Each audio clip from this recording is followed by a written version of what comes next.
Since I've been 16 years old, I have been consuming psychedelics consistently for many, many years. And now is the first time in my life, basically, that I'm taking a bit of a longer break. I've done a few months in between here and there, just naturally how they came about. But this time around, I've decided to take a 1 year break from all substances, psychedelic and otherwise. It brings about the question, what is a substance? And it's an interesting one. But I basically decided to cut out all psychedelics, but also all coffee, all breathwork sessions, all sauna, basically any adrenaline-inducing activities, everything that's just like very consciousness altering. I still do meditation and chanting and reading and being in nature. But it's a fine line. But basically I've taken a break from all these consciousness altering practices as well as the psychedelics. And in this video, I want to report back how it's been like for the past 6 months, because right now it's been 6 months since I started this break, and I have made a couple very interesting observations, and I want to answer a couple questions that you guys have asked. So, right, where to start? Overall, I would say the 6 months have been great. There hasn't been any particular challenge in regards to taking a break. I have no problems with taking a break. It's actually, it feels quite good to take a step back from psychedelic practice and from these altered states in general and just ground a little bit. I have a couple urges here and there, not too many for the psychedelics, because the psychedelic journeys are very intense. I do feel excited if I would go into one, but there's no real urge to go into them. But I do. What's been actually hardest for me was to take a break from sauna, because I've been invited to sauna and to sweat lodges a couple times, and I love to do sweat lodges at sauna, and they're healthy for me. And still, I decided to take a break from that, because if I go into sauna, I do go quite extreme, and it's I get high basically from it. So that's been actually hardest. And the nicotine, especially in the form of rapé, I took a break for even a year before that from the rapé, or just do it very rarely. But still, sometimes I'm like, it would be nice to have like some release, some just like rapé, just like and have that relaxation. And now it's just a process of finding that release and that relaxation elsewhere. Not in breathwork, not in sauna, not in rapé, but just like through deep stillness and presence. And just through grounding.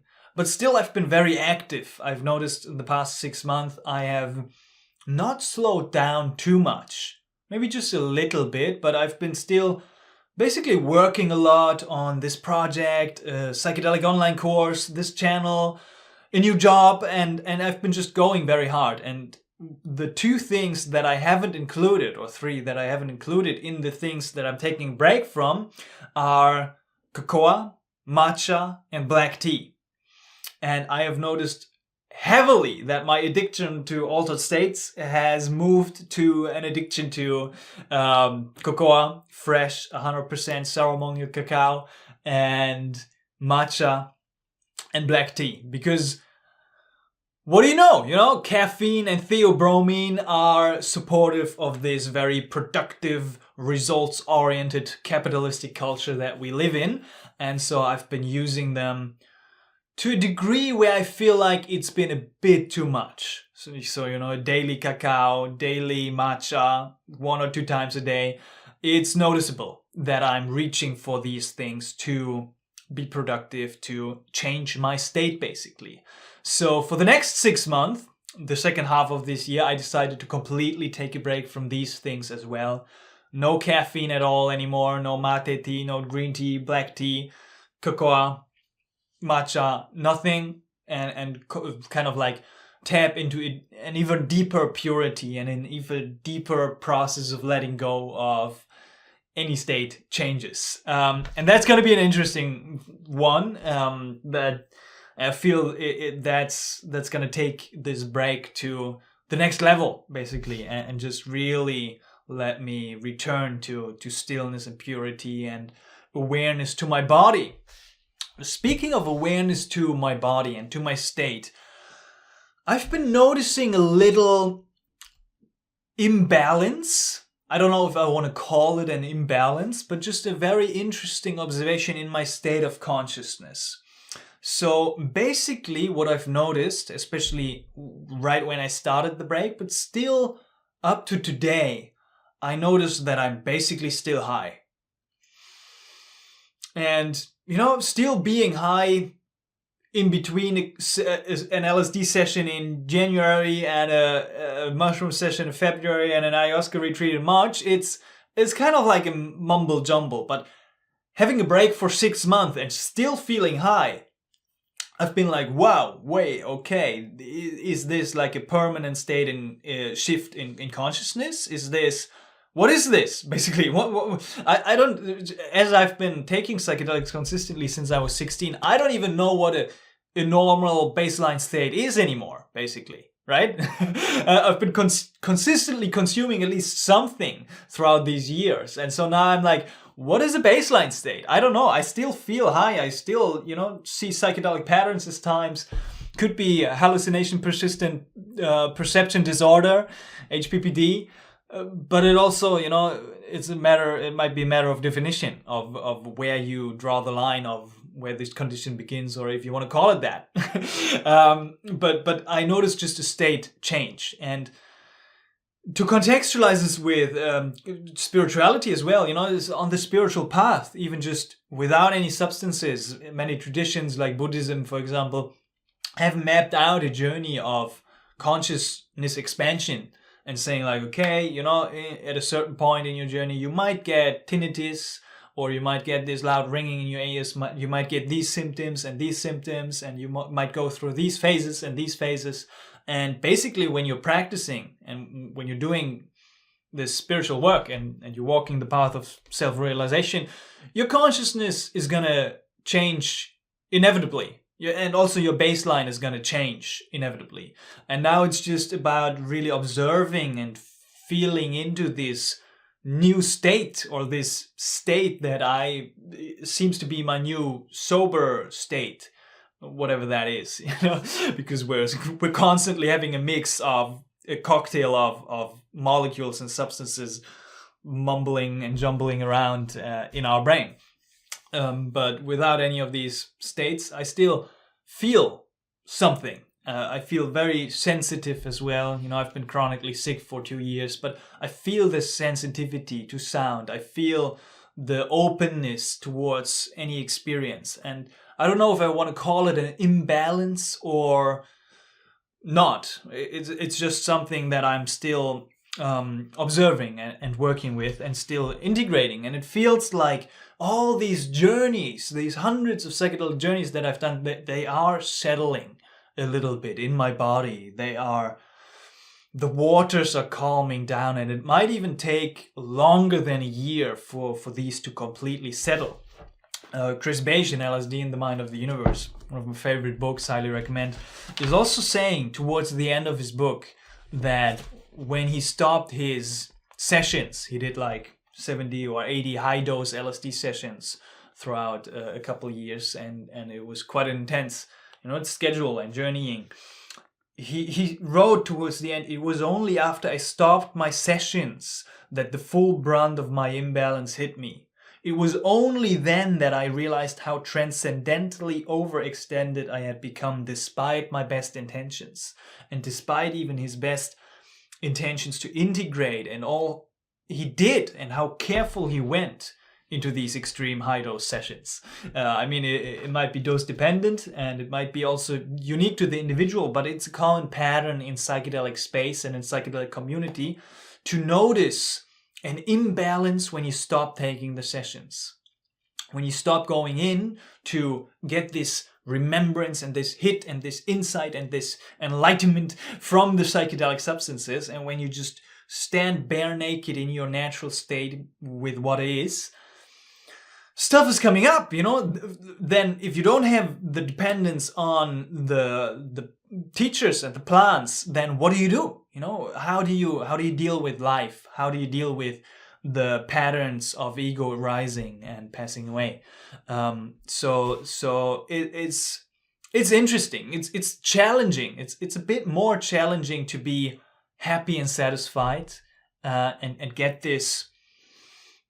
It's more like a gentle insight and remembrance through my practice than having these extreme, intense peak states where I have this full release experience and emotional processing that can happen. Just to take time for that consciously and just be in nature or be with myself has become a bit more challenging, and it's been challenging to prioritize that, especially because I've been more emphasizing work.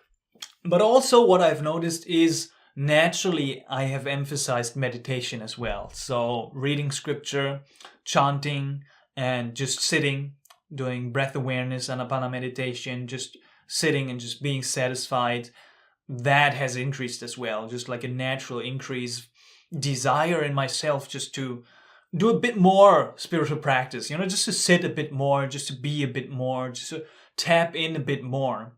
And that's been wonderful, actually. That's been really great and has renewed my commitment to just practice a bit more, which is just wonderful. And I decided to do a darkroom retreat, which you can watch a report, I think right here, which has been also extraordinarily ordinary, like nothing spectacular happened, which is just, again, emphasizing this return to just ordinariness, to just natural being, which is beautiful. So as a conclusion for now, I felt that towards the beginning of the break, and I've been curious to see if that feeling changes over time. And I'm still not quite sure. I'm still not 100% sure where I land with this. But for now, I think I have a tendency towards a preference of living life with consciousness alteration through substances. This is my deepest passion. It's my life purpose. That's what it feels like, at least. And I feel like, why not live life with consuming substances? Because these are given by God, given by nature. Psychedelics are wonderful. Even the chemicals, it's just so good to have these plant allies, chemical allies, these teachers, these tools that we can commune with. And I love to integrate them into my life. A little bit of mapacho here, a little bit of rapé here, a little bit of cannabis here, a little bit of LSD in this setting, a little bit of ayahuasca every once in a while. It's just such an enriching experience, for me, at least personally, in this life. And they're giving so much. But it is also a delicate balancing act to work with these substances, not to go in too deeply, not to drink too much from the well of transcendence, because then you can get too far out and not be here anymore in this human body, grounded on this Mother Earth. But overall, I tend to, just like as a general personal reflection, prefer to, live with substances in my life. Because I've also contemplated the thought of psychedelics, the dangers of psychedelics, the almost like, the pitfalls of the psychedelic path and the pitfalls of working with substances and their potential, health benefits, but also health dangers. I might have become sick through psychedelic practice even. That's up as a hypothesis, not a conclusion. But it's interesting to also contemplate, how would life look like if I would decide not to go into psychedelic journeys again, maybe ever again in my life, and just commit myself to a path of full-on sobriety, or just work with natural practices like breath work and sauna and whatever else, or just very rarely go into psychedelic space.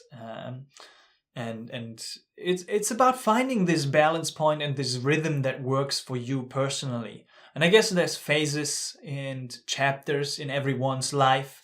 Sometimes it's good to take a break, maybe for a couple years, and then you go in again. And then you have periods where you go in every day, and then then you're taking a break for 6 months, and then you go in once a month. And it's just like this natural unfolding of life and the natural unfolding of your relationship with each and every particular substance. Some are more alluring and they are more tricky and they draw you in, like the cannabis, and it's a bit more tough to navigate the relationship. Others are quite natural and easy to navigate. And sometimes, you know, the mushrooms, they smack your head into the ground and you feel traumatized and you're like, whoa, I don't know if I ever want to touch that again because it's too intense. And then you come back after a couple of years, and so the journey unfolds for every one of us. But for me, just taking a break for a year for the first time in my life, after 6 months, I can say it's good. It feels great to take a break. It's not challenging to take a break. It's fairly easy if the decision is there. If I make a decision and I commit myself to something, there's just no question about it. I'm not 99% committed. I'm 100% committed, and then there's just no temptation, no place for temptation anymore. So yeah, it's good. It's good. Highly recommend it, and it's interesting as well. And I just wanted to share these observations as I think they are quite valuable. And I'm still working on a psychedelic course, which is going to be interesting as well. It's going to be released very, very soon. Stay tuned for that. I've worked for the past 4 or 5 years on that course, and it really talks about these potential benefits of psychedelics as well. And also towards, we're looking a lot towards the uncertainty of we don't know enough in regards to these psychedelic substances, you know, and the potential pitfalls and dangers as well that come with this path of psychedelic actualization, utilizing these experiences for your own self-actualization and self-realization. If you're curious to get a little taste and to already watch a masterclass about the psychedelic substances, there is a video right here that you can watch. It's a 3-hour masterclass. It's called Psychedelics Are Not a Magic Pill, where we take a deep dive into psychedelic practice, also in relation to spirituality. So watch that video next, and I'll see you in the next one.